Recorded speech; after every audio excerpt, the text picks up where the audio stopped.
In today's video, I'm going to teach you how to enter purchase entry in Zoho Books. If you find this video useful, be sure to like and subscribe, and let's get right into it. First, you'll need to head over to the Zoho website. It's the central hub for Zoho's cloud software suite for businesses.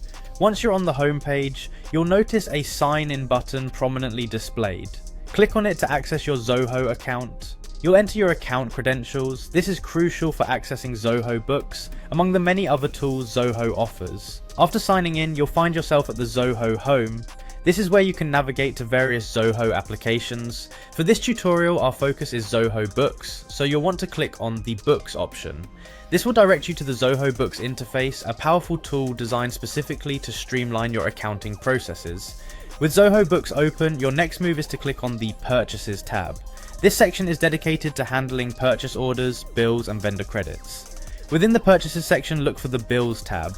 Bills are vital as they represent the purchases you've made and need to be accounted for in your records. Clicking on Bills will show you a list of all existing bills you have previously entered. It's important to keep this organized for efficient financial tracking.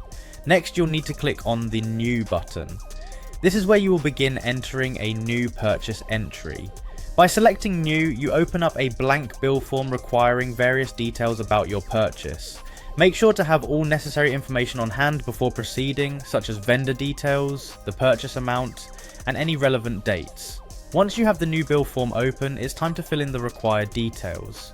Begin by entering the vendor's name. Zoho Books will automatically suggest vendors from your existing list, so select the appropriate one. If it's a new vendor, you can add their information easily within this window, then move on to fill in the details of the purchase itself. This includes the date of the bill, the due date, and the bill number. Be precise with this information to avoid any discrepancies later on. Enter the item details, what you've purchased. You can add multiple line items if necessary, describing each product or service, specifying the quantity, rate, and amount. Double check this information for accuracy. After entering all necessary data, take a moment to review each section thoroughly. Once everything looks correct, save your new entry. Congratulations, you've just created a purchase entry in Zoho Books. This accurate record keeping will aid in maintaining your business's financial health. Be sure to check back regularly to update your purchases and keep your records current, ensuring seamless management of your business finances.